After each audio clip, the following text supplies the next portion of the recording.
I suspect every man asks these questions, wants to go more deeply into the questions dogging him as I did. But where can I go to be authentically real and animate my life? Where can my story take on meaning? Where is my legacy?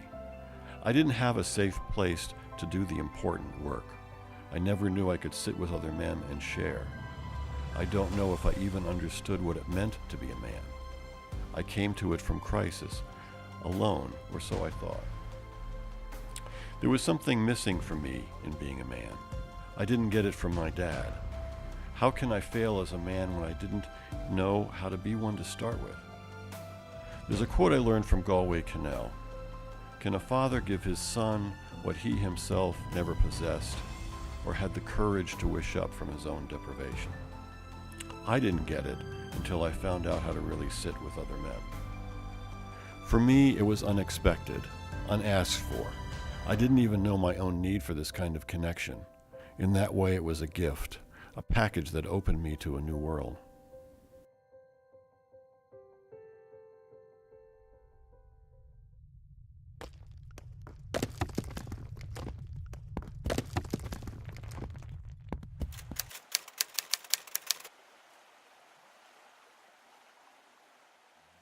There's something that men get when they gather in circles. It's something ancient. Men were gathering in circles around fires, talking about their inquiries into the universe for millions of years. I think I was actually stunned by my first experience with formal men's support groups through the Robert Bly, Michael Mead, James Hillman days back in the late 80s. There was something put up in the somewhere in a newspaper somewhere that we're having a meeting at the YMCA, the Start a Men's Center, and I showed up and there were probably 40 men there. Oh, you're going through that? Oh my God, you going through that too? God, I thought I was the only. You too? All of you guys are going. I thought I was the only person that had these issues. My sense of growing up was really, and my sense of who I am, who I was really about what my mother taught me. And so I had a female cast to what it meant to be a man. To find like-minded men with open hearts was just, I mean, I thought I had landed on, the moon. I was so happy, so open and willing to learn from other people and to listen and to really be there, present. When men of goodwill come together, good things can happen. It's about, allowing ourselves to soften with one another and find our heart with one another. And to redefine ourselves, that we can be men that can stand courageously for something, that can stand in a defense position for the earth, for our children, and not just for the second quarter earnings. I'm often reminded of, heard this about the guy walking around with that axe stuck in his head, and people ask him, dude, you got an axe stuck in the middle of the head? And he goes, yeah, I know, but it's okay. And it's not okay, but his armor prevents him from asking for help.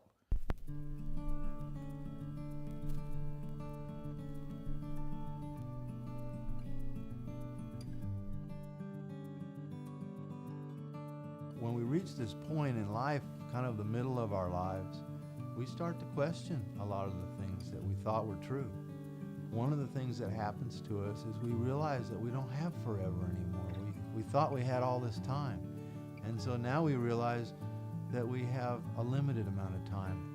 And what are we going to do with that time? I probably got involved in men's work after my life broke down. I had a divorce, went through a divorce, and I didn't know why that happened. I've always found myself really bonding with male friends, and I miss that because a lot of some of my best friends had moved away up to New York, up to the mountains of North Carolina. I really didn't have a close friend anymore. I started looking to the place that I'd never looked before, which was other men. I'd always thought women could teach me how to do that, but it turns out that that only men know how to be men.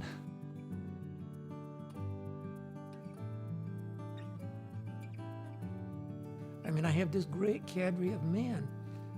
I have now 3 best friends, and all of them came to me through the men's center, through men's work. Well, this is all I need. For me, it's like a metaphorical big brother, you know, to let me know that I'm okay. That I'm okay. The path that I'm choosing is okay. Because, you know, men, especially me, man, I can be my own worst critic. The sharing that the men do, and that by hearing other men bare their souls and share their personal experiences with one another, it makes it safe for me to be able to share what's going on with me, both within the weekend and in my life outside of the weekend. And it provides me with the safety and the courage to be able to talk about issues that I struggle with. You know, maybe 100 men came to one of these Blau events that I helped organize, or really did pretty much organize it. And one guy emails me or writes me and said that this changed my life. That's it. That's all I need is one out of 100. It's definitely something that happens in the gatherings when you bring that many men together doing something that is uncommon. You don't see it all that frequently in day-to-day life. You don't see, for one thing, you don't see that many men come together. And you definitely don't see that many men come together who appreciate poetry, who like to read poetry, who almost fight to get to the microphone to read their poetry, who write the poetry, who have come with an intention of sharing themselves and being utterly honest. An opportunity to experience song and poetry and music and story and listening to other men tell their stories and allowing a place for me to tell my story in a way that just doesn't happen any other time or place in my life. The magic is sitting in a circle, however big that circle is, where with another man who is willing to bring his heart to that circle. That's so unusual and so healing. There's so much loving kindness going on at the gatherings, you know. Loving kindness, respectful or respect. It's almost like, for me, a model to how you want to deal with people in your everyday life, including your partner. But the power of being in a circle of men, of sometimes up to 100 men, short, tall, old, young, fat, thin, whatever, just to be in a variety and just a melting pot of different men who are there mostly to open up and to just be open to the pure experience of it all is just so incredibly powerful. We also know from research, this is very interesting, that when they look at the number of feeling words that preschool children use, in preschool, boys actually use more feeling words than girls do. By the time they're 6 years old, girls start using more feeling words than boys, and then it goes like this over the course of the lifetime. So what that tells us is that boys learn early on that to be a real boy, to be a real man, you gotta turn the emotions off. And from that point forward, in terms of being in touch with what's going on from the neck down, in terms of our feeling. It's broken down because we've become so isolated from each other. Whatever you want to look at historically, the Industrial Revolution, probably before that, that we became isolated from our fathers, and we became isolated from each other, and then we put the Marlboro Man out there and we say, you know, you've got to be a rugged individual, and that's what a man is. And so we strove to do that, and it's killing us. I mean, most men, I don't know, they just don't go that deep. They don't know they can go that deep. They don't have the permission to go they think that it's the feminine side. Robert Bly talks about the grief that men carry, and whether it's a grief from events in their own lives or whether it's a grief from the loss of the father energy. I mean, it's said that men spend an average of 10 minutes with their kids each day.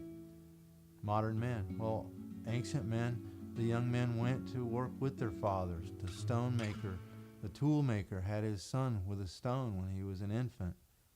So there's a grief that we're experiencing, and it's not a bad thing. It's something that's bringing us together in inquiry and how we're going to show up in this world.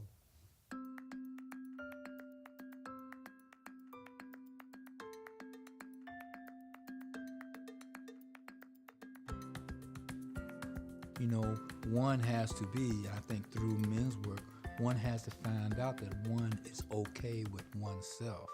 At the same time, as I was getting into men's work, I was newly married the first time. And I guess what the immediate effect was, it really sweetened me up in my relationship with my wife. I owe so much to the men's center, to men's work. If I weren't, I think I would probably be physically dead now. I would certainly be emotionally dead. Everybody has the right to reach their potential, and that our work is to do everything we can to support them in getting there. And that I can feel and be as much as anyone can be safe in the world. I can be safe in the world around other men. It's all about relationships. Life's all about relationships, and loving and being loved, and knowing people deeply and being known by people deeply. That's what I've learned and carried with me. And it's kind of like the brothers that you wish you'd had. You know, I think that's like not substitute brothers, but which is one of the real values of it, is that, hey, there's a place where if I didn't have a brother or I wasn't close to my brother, here's a place that I can have that brother. Being around soulful men who can open up and share often helps those men as well. The marriages end up improving. The wives end up seeing their husband come into his fullness. When other men listen to her husband speak, they're able to give him feedback that she can't give him. And there's a shift that occurs.